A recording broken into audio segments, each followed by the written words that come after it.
Alright Spartans, how are we doing and welcome back. So after 8 whole years, the wait is finally over. Dung Beetle Total War is upon us. But no, of course I joke, but you gotta admit, the little dude did get a lot of screen time on that trailer. But yes, Total War Pharaoh has been announced. And before you say anything, I don't include 3K when I include historical titles, because for me, it is the first fully fledged historical release since Attila in 2015. So you may have already known about this game coming out. You've seen the leaks that have been surfacing on the internet at the end of last week. And it's kind of a given at this point, because Total War announcements and leaks seem to go hand in hand every time there is a new game or DLC coming out. There is a leak that happens beforehand, and it is a shame, but that's the internet nowadays for you, unfortunately. But anyway, let's talk about the announcement and what we can expect from Pharaoh that Creative Assembly have revealed today alongside the trailer. And of course, share your thoughts down below of what you think about this reveal. Now, I'll be honest with you, it wasn't my first choice, nor my second choice, actually, for that matter, for this game's setting, but it is what it is. So yeah, please do let me know down below what you think as well. So Total War Pharaoh is the newest entry in the award-winning Grand Strategy series from the developers at Creative Assembly Sophia, which is the same team behind Total War Troy. Experience ancient Egypt during the vibrant and tumultuous era of the Bronze Age collapse, and master dynamic real-time battles and turn-based empire management to rise above your adversaries and become Egypt's last great pharaoh. And we have got a release date as well. It says that Total War Pharaoh will hit the digital shelves in October of this year. But of course, do take that lightly, because that could be subject to change. There could be delays, as we've seen in the past, so that could be pushed back into 2024. But the initial reports are saying it's going to be this year in October.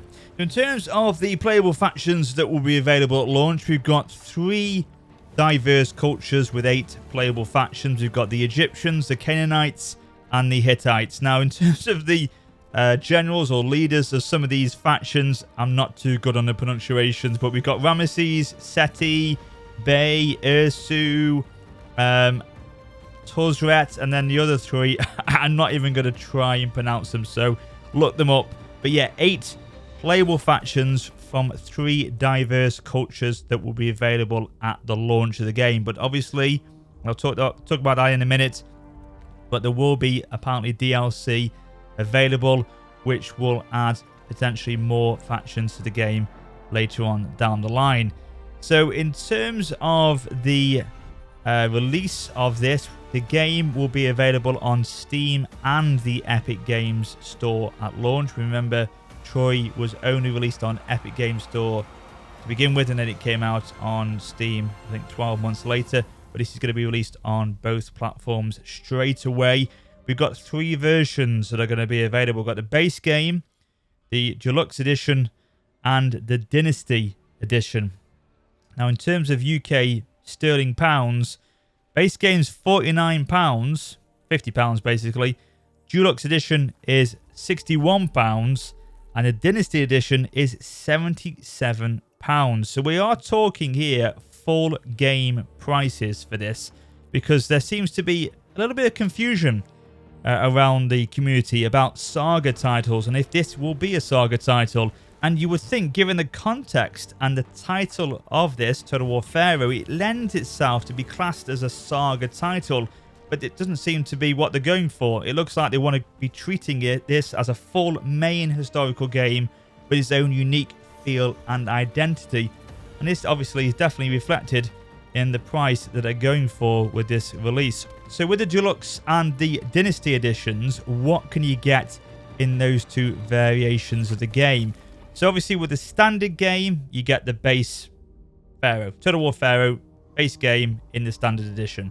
In the Deluxe edition, you get the base game, the DLC Faction Pack 1, and the soundtrack, the digital soundtrack. Now in the Dynasty edition, you get base game, Faction Pack 1, Faction Pack 2 and 3, and a DLC campaign pack, as well as the digital soundtrack. Now, as well, if you get these 2 editions, you are saving apparently discounts if you're to buy them separately. If you got them with this pack as an edition together, then you are saving 10% on the Deluxe Edition and 25% on the Dynasty Edition. So these DLCs packs will be released as part of the post-launch content roadmap. And of course, this roadmap will be provided to us at a later date. So we know for sure, given these 2 editions, that we're definitely going to be getting 3 faction packs and at least 1 campaign pack. Now, that could be all we get, but it will obviously depend a lot on the performance of the game, how many sales it gets, and if it is popular still, then they will probably release more than that. But that is definitely for certain what we're getting, given the Dynasty Edition and what comes with that version. Now, of course, you can pre-order the game, and if you do, you'll be able to take part in an exclusive early access weekend before the game is released. You'll also receive the Avatar of the Gods cosmetic pack and the Hearts of Shadana cosmetic pack for the full game. Now, what this basically means is that the early access weekend will be available for a limited period where you can go and play and enjoy part of the game before the launch. Of course, details will be shared about that later on. And the Avatar of the Gods cosmetic pack contains a unique skin for each playable faction leader, so 8 in total, of course. And the Heart of the Shadana cosmetic pack contains unique Shardan outfits for bodyguard units. These will be available on release of Total War Pharaoh, and the packs will then be able to be offered as well and be available for up to 1 week after release as well. And I'll be honest with you, the pre-order bonus is a little lame, in my opinion. I would have hoped for something more than just pure cosmetic units. So many times in the past, early adopter bonuses would have included additional units, actual own unique units, or even entire race packs, even offering them for free, as this is, for a week after post-launch. But for it just to be purely cosmetic upgrades, I don't know, it just feels kind of empty somehow. Maybe that can be improved. Maybe they'll change that before launch. But for that, it doesn't seem enough for me. Just cosmetic changes. You're not getting anything unique, really, are you, with the early adopter bonus? However, the early access to the early access weekend, that's pretty cool. Not sure Creative Assembly have ever offered this before, from what I remember. But that is something which a lot of game companies are starting to do. So it is good that Creative Assembly are doing that as well. Now, in terms of pre-ordering and which edition to go for, I will leave that completely up to you. I'm not here to persuade you either way. It is entirely up to you if you want to pre-order the game, what version you want to go for, or even if you want to get the game at all. It is literally up to you if you want to do that. So I do believe as well there will be a physical edition released post-launch as well. So if you want to get your hands on that, that will be available at some point after the digital version is released. And I believe as well in that physical edition it would include all the sort of cosmetic packs as well as a printed double-sided poster. So that will be something that will obviously be physically there for you to get your hands on with the physical edition, but that won't be available at launch of the game. That will be coming later on down the line. And it will also offer the standard 2-player co-op and head-to-head mode, with Steam and Epic users having cross-play enabled. And of course, the game will also be released on Mac and Linux after the launch of PC. So that is pretty much all we know so far about the game. But as I say, let me know your thoughts down below. Are you happy with this announcement? Is this the era that you wanted for the next historical Total War? For me, honestly, no, it wasn't. It wasn't even in an era that I thought about, the Bronze Age. It wasn't something that I wanted, and it was, to say, never something that came into my mind. I was a little bit like the community, probably a little bit naive, a little bit tunnel-visioned, and I was assuming, but you know what you say about assume, it makes an ass out of you and me. I was thinking that the next historical title was going to be the big one, the game changer, the one that was going to add something brand new to the series, a new mechanic, new features that we'd never seen in a Total War game before, really up the scale of what the game will offer to us, having seen the work done in Warhammer and the Immortal Empires campaign. I thought we were going to get that next. So I was thinking, you know, Medieval 3, Empire 2 was going to be that release that we've been eagerly waiting for, but it's not to be. But, you know, I still have comfort in the fact that I know that there's other separate teams within Creative Assembly that are working on games that we haven't even had announced to us yet. I know that's happening. There's other games being developed. So one of those could be Medieval 3 or Empire 2. So yeah, it is what it is. Creative Assembly Sophia are developing this one for this year. And then maybe next year we'll get the big historical title that we've all been waiting for. The fear for me, though, is obviously with it being Creative Assembly Sophia. As I said, these are the guys behind Total War Troy. Let's not make it too much like Troy. As I say, it's the first historical title in 8 years.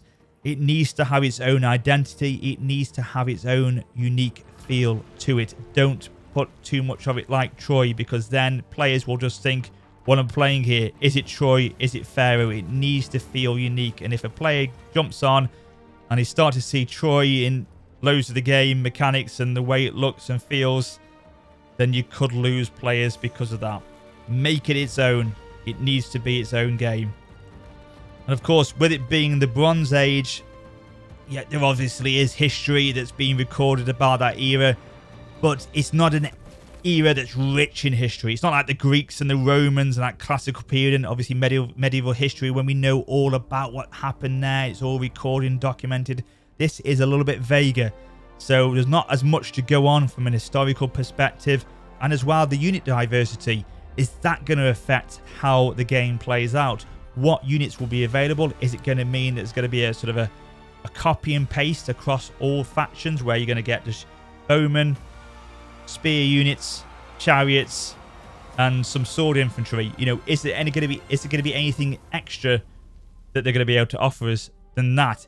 Will it get repetitive too quickly? They're the fears that I'm currently thinking initially after this game has been announced. So as well as thinking about the campaign map, so this is Ramesses III, which I think is the 19th or 20th dynasty of the Egyptians. And he was fighting, I believe, against the Hittites. So they're in the game, as we know, as well as the Egyptians. So if it's going to be the Hittite Empire and the Egyptian Empire, around this time period, it's going to cover, in terms of geographical locations, I would assume, all of Northern Africa, all the way up past, you know, Israel, Jerusalem, into Asia Minor, the modern day Turkey, that sort of area. If it goes beyond that, I'm not sure, but I'm just surmising here, going off what we know. That's the map size and what it will cover. It could cover further parts of Africa, and it could go further north than that, possibly further east. But my gut feeling is it won't. But however, you know, that could be a much more zoomed in map that we'll get, you know, so we'll get loads of locations and settlements around that area of the map. It won't be sort of like a Rome 2 kind of scale in that area. We'll get a lot of zoomed in, localized settlements around that area. But I think that's what it will cover, knowing who is included in the game. But this is all speculation at the moment. Obviously, we need to see more of the game before we can start to make judgment, and that's what I'm going to wait upon. Let's see more of the game. Let's see what they can offer, and then we can start to make judgment a lot clearer than what we can do at the moment.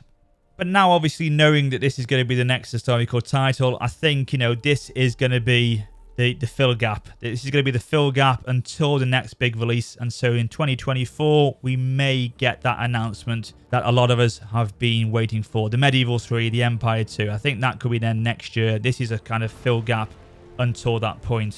So that's all I've got to say, really, on this video today. There's only so many times you can show a dung beetle pushing along a big pile of crap. So, you know, that's it. I've got nothing else to say on the matter. But yes, please do let me know down below what you think. And, you know, we'll wait and see as time goes on, as more and more gets revealed about what to expect from the game. I'm sitting on the fence at the moment.